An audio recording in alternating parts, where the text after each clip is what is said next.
Hey, I'm Jennifer. I'm 34 and have been married to Jake for about a year now. Most days, you'll find me glued to my laptop, teaching students from all over. Life was going smoothly, until it wasn't.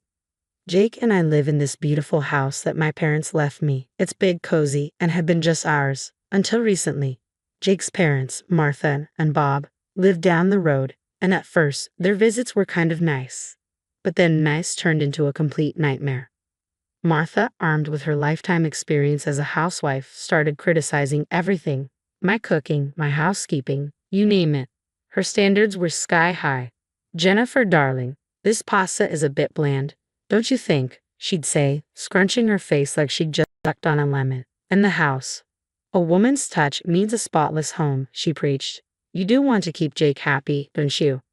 I swallowed so many retorts. Martha, I work. I can't just magically make dust disappear between teaching classes. I tried explaining once, hoping for a shred of empathy, but she just waved her hand dismissively. Nonsense. It's about priorities. Your job is to take care of the home. And Jake, of course. One day, she even inspected Jake's laundry in front of me. You're letting him wear this. The colors have faded. You're not using the right detergent. My fists clenched so tightly I could have turned coal into diamonds. But I swallowed my anger, telling myself, they're not staying with us, it's just a visit. But those visits stretched my patience razor thin. Then one sunny afternoon, I was setting up for my next online class when I heard a truck pull up outside. Peeking through the window, my jaw nearly hit the floor. Jake was helping his parents unload boxes and furniture from a huge moving truck. My heart sank. This wasn't happening. Martha, ever the matriarch, was directing everything like she owned the place. Bob stood there, grinning as if he had just won the lottery. Jake caught my eye and shrugged apologetically. Furious, I stormed out. Jake, what on earth is going on? Oh, hey babe. Surprise? Mom and Dad are moving in with us. Isn't that great? He smiled, completely oblivious to my rising panic and rage. Great? When were you planning on asking me, your wife, about this life-altering decision? I practically spat out each word. Babe, calm down. It's just for a little while. They're having financial trouble, and this way, they can rent out their place for extra cash. It's a win-win, Jake said, trying to put an arm around me, but I pulled away. Martha chose that moment to waltz over, exuding authority in her pastel cardigan and pearls. Jennifer, darling, it's so sensible, don't you think? We're all family here, and you've got so much space in this lovely house of yours. It was meant to be shared. Shared? This house was my sanctuary, left to me by my parents who were no longer with us. It wasn't some communal living space. My voice betrayed my attempt to stay calm. Martha, with all due respect, this is my house. Don't you think this is something that should have been discussed? Oh, sweetheart, don't be like that. Family helps family. We'll make such lovely memories together. Martha patted herself on the back while Bob chimed in. Yeah, Jennifer, it's about time we all got closer, don't you think? Closer. I didn't even know what to say. The arrogance, the entitlement, it was overwhelming. Jake stood there, torn between me and his parents like a deer caught in headlights. Come on, Jenny, it'll be fine. What's mine is yours, and what's yours is ours, right? Wrong. So very wrong. But as much as I wanted to throw them out, I couldn't. Maybe it was shock, or maybe it was that nagging voice reminding me how much family meant to Jake. So, I did what I'd become an expert at.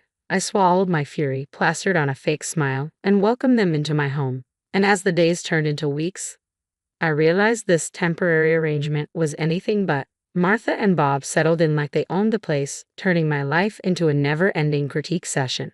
My cooking? Never good enough. My cleaning? Always supper. Jake, meanwhile, seemed blissfully ignorant, either at work or playing the part of the oblivious husband all too well. What was supposed to be a short-term situation now felt like a life sentence. Each day became a marathon, starting the moment I opened my eyes and ending only when I collapsed into bed. I was constantly juggling my work and the unrelenting demands of my new housemates. One morning, as I prepared for a crucial tutoring session, Martha barged into my makeshift office, already frowning. Jennifer, this place is a pigsty. When was the last time you dusted? And those cups from yesterday are still in the sink. I clenched my jaw, my fingers hovering above the keyboard. Martha, I've got back-to-back sessions today. I'll get to it when I can. She huffed, crossing her arms. In my day, we kept a clean house and worked. It's all about managing your time better. Managing my time better. I wanted to scream but instead bit back the sharp retort and focus on my screen, even though my vision was clouded by a red haze of frustration. Bob wasn't any easier. He had an uncanny knack for needing something the moment I was in the middle of explaining complex concepts to my students. Jennifer, where's lunch? I'm starving, he bellowed from the living room, completely ignoring the do not disturb sign on my door. It's in the fridge, Bob. Just warm it up, I replied, my voice strained with forced politeness. What do I look like, a chef? Can't you take a break and fix something? He shot back, his voice booming through the thin walls. Jake, bless his heart, tried to play the peacemaker, but his attempts only made things worse. Jenny, can't you just drop it for today? Let's have a quiet dinner, yeah, he'd say, trying to smooth over the latest flare-up. Drop it. As if I was the one stirring up drama over lunch and dust bunnies. The breaking point came one evening when I was trying to wrap up my last session of the day. Martha decided it was the perfect time to lecture me, again, on the importance of a tidy home. You know, Jennifer, a cluttered house is a sign of a cluttered mind. Maybe if you tidied up more, you'd be less stressed. Less stressed. I'd almost laughed. Instead, I stood up and faced her square on. Martha, I'm working.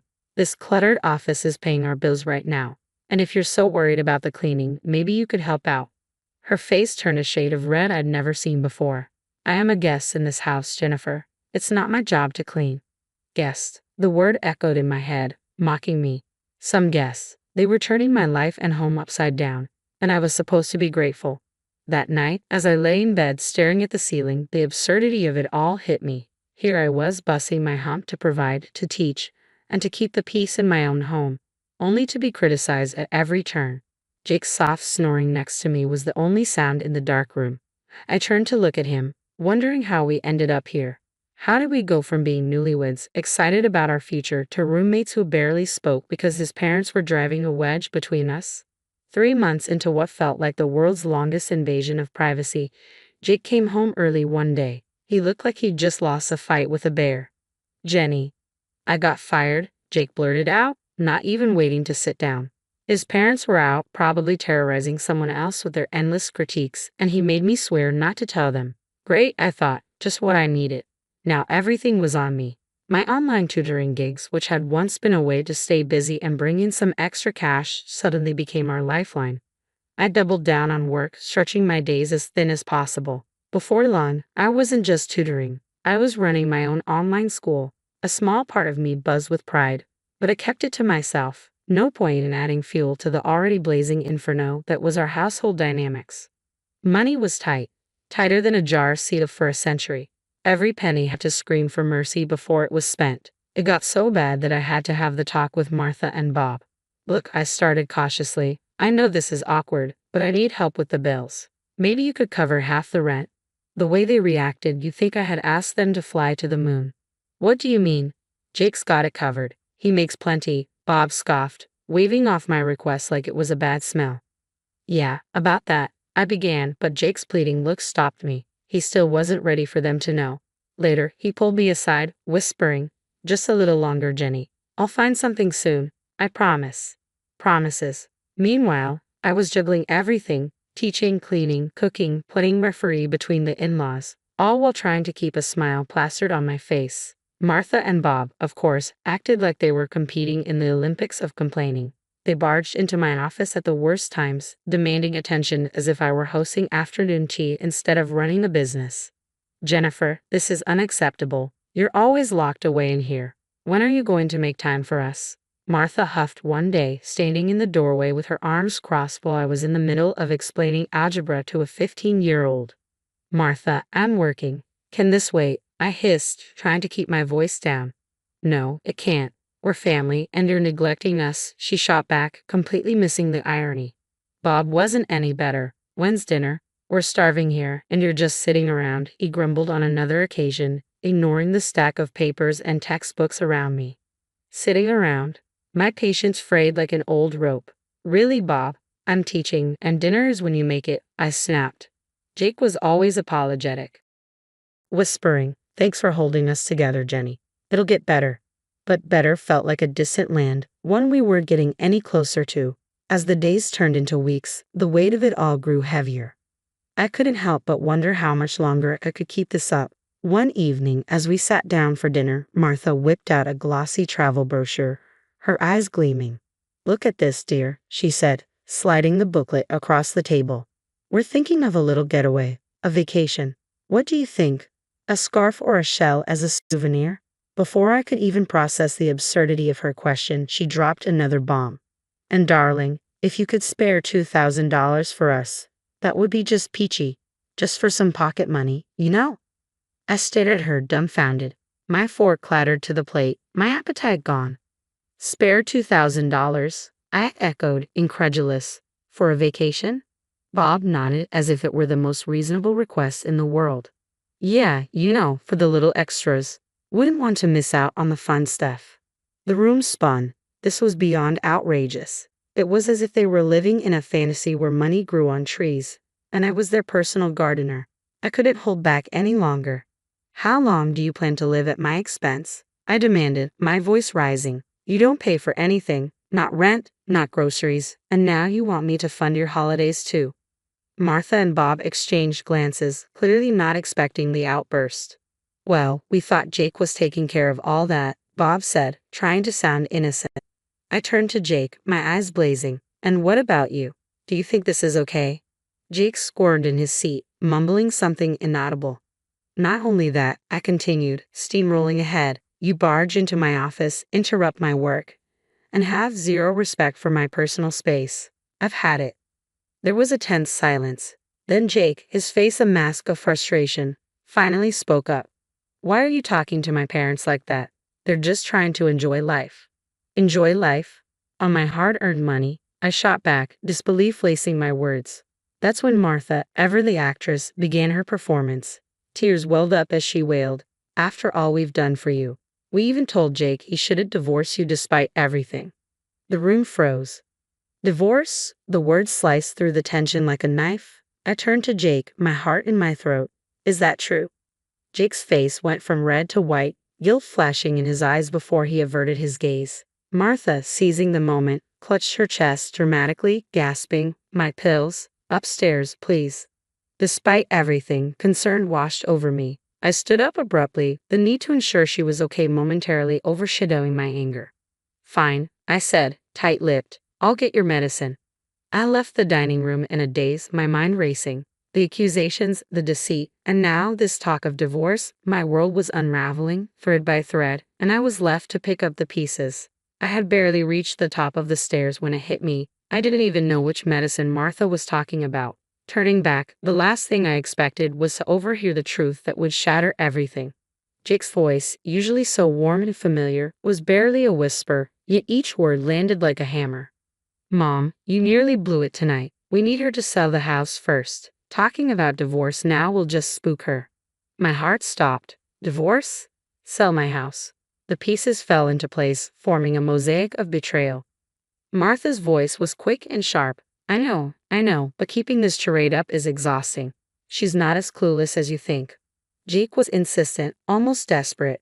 "Just stick to the plan. Make things hard for her, unbearable even. She'll cave and sell the house to get away from you. Then we can do whatever. But not before. If she divorces me now, I get nothing from the sale." The coldness in his voice, the manipulation, it was all laid bare. My knees felt weak, my heart shattered. This was their plan, my husband and his parents, plotting against me in my own home. "We'll be set once this is done," Jake continued, completely unaware of my silent presence. "Sell the old place too, and we can finally get something better. Just lay off the big purchases for now. Don't draw attention." I stood frozen, a statue of disbelief and hurt. They were supposed to be my family. How could they do this? Back at the dining room door, I paused, collecting myself. The mask of ignorance was now my best defense. I found Martha clutching her chest, the perfect picture of distress. "Oh dear, I forgot to ask which medicine you needed," I said, my voice steady despite the chaos swirling inside. Martha, caught mid-act, quickly shifted gears. "Oh, it's all right, dear. I think I just need a moment. The excitement of the evening, you know." Jake glanced at me, a flicker of something crossing his face. Guilt? Fear? I couldn't tell. "Everything okay, Jenny?" he asked. I met his gaze, a hollow laugh echoing inside me. "Fine. Just tired, I guess. It's been a long day. As we finished dinner in silence, my mind raced. They didn't know I knew, and I intended to keep it that way. For now, I would play the part, bide my time, plan my next move carefully. They wanted a game. They'd get one, on my terms. The next morning, I didn't waste a second. I called off my classes, a mix of nerves and determination fueling me. Today wasn't about teaching, it was about reclaiming my life. My first stop was the lawyer's office. I laid everything out, the deception, the manipulation, and their plans against me. He was reassuring, clear that the law protected my inheritance. The house was mine, divorce or not. With divorce papers in hand, I headed back home, my resolve strengthening with every step. The scene that greeted me was predictably frustrating. Martha immediately started in on me the moment I walked through the door. "Where have you been all day? We've been waiting for you to make dinner," she snapped, her voice dripping with disdain. I met her gaze, my patience worn thin. "I'm not your cook, Martha, or your maid. That ends now." Jake, ever the peacemaker, tried to smooth things over, but I could hear the hint of his plan peeking through. "Maybe this is a sign. We should sell the house, start fresh somewhere else," he said too casually. His parents nodded eagerly, clearly liking where this was headed, but I couldn't help it. I laughed. The absurdity of it all, their eager faces, it was too much. "Oh, Jake, I know about your plan, all of it." Silence crashed down like a wave. Jake's face turned ghostly white, and Martha's mouth snapped shut. "What plan?" Jake managed to ask, but his voice was shaky, guilty. With a deep breath, I laid the divorce papers on the table. "This plan, we're done. I want you and your parents out of my house," I said firmly. The outrage was immediate. Martha was the first to explode. "You can't do this. We're family." "Family doesn't plot against each other," I shot back, my voice unwavering. Jake tried to argue, to plead with me, but I was done. "I'm not falling for it, Jake. It's over. I've already spoken to a lawyer." The realization hit him like a brick. There was nothing left for them to manipulate, no emotional tricks to play. Defeated, Jake and his parents reluctantly packed their things, frustration boiling over. But without a word, they left. As the door closed behind them, silence filled the house. For the first time in a long while, it was the sound of freedom. I sat alone in the dining room, their departure still echoing off the walls. It was over. I could finally breathe again, but the weight of what had transpired hung heavy in the air. I wasn't sure what to do with myself. The toxic routine I had been trapped in was gone. After a moment, I reached for my phone and dialed my best friend, Sarah. If anyone could understand, it was her. "Hey, it's me," I said as soon as she answered. "Jennifer, what's wrong? You sound off." Sarah's voice was filled with concern. I laughed, a mix of relief and disbelief. "You won't believe what just happened. Jake and his parents, they're gone. I kicked them out." "What?" Sarah practically shouted. I could hear the surprise in her voice. "Girl, what happened?" So I told her everything. The overheard conversation, the visit to the lawyer, and the final showdown. As I spoke, the reality of my newfound freedom began to sink in. "Wow, Jennifer," Sarah said, stunned. I don't even know what to say. "Are you okay?" I smiled, feeling lighter than I had in months. "Yeah, I think I am. Better than I've been in a long time." We chatted a bit longer, and her support lifted my spirits even further. After hanging up, I felt a renewed sense of purpose. The house felt different now. Mine, surely mine. I could do whatever I wanted with it, fill it with new memories, maybe even redecorate. The next few days were a blur of activity. I started clearing out every reminder of Jake and his parents. With each box I packed away, I felt lighter, more in control of my own destiny. I also threw myself into my online school, pouring every ounce of energy into something that was truly mine. It wasn't just a distraction, it was a lifeline, pulling me from the murky waters of betrayal onto solid ground. My students, my lessons gave me purpose, a reason to look forward each day. One afternoon, as I was preparing for a webinar that had drawn interest from places I'd only dreamed of reaching, my phone rang. Martha's name flashed on the screen. I hadn't seen or thought of her in what felt like a lifetime. Curiosity got the better of me, and I answered, bracing myself. "Jennifer, dear, it's Martha." She sounded different, her voice laced with desperation. "We need your help." I hesitated, memories of their betrayal flashing hot and bright. "What happened?" "Our house, the one we rented out, it's gone," she stammered. "Burned down because of some electrical fault and, well, The insurance. She trailed off, the weight of her omission hanging between us. And you didn't pay the insurance on time, so now you're out with nothing. I finished for her, a cold satisfaction creeping into my tone. Yes, exactly, she admitted. We were wondering, hoping really, that maybe we could stay with you. Just for a little while, she pressed, each word more desperate than the last. The audacity of her request left me speechless for a moment.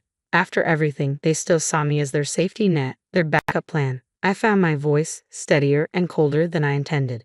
No, Martha, that's not possible. You're strangers to me now. Later, through mutual acquaintances, I learned about Jake's new reality. He had taken a job far beneath the lifestyle he once clung to, scraping by just to keep a roof over his head. Part of me wanted to take satisfaction in his fall from grace. But a deeper part of me was just tired of the anger, the resentment. It was time to truly move on.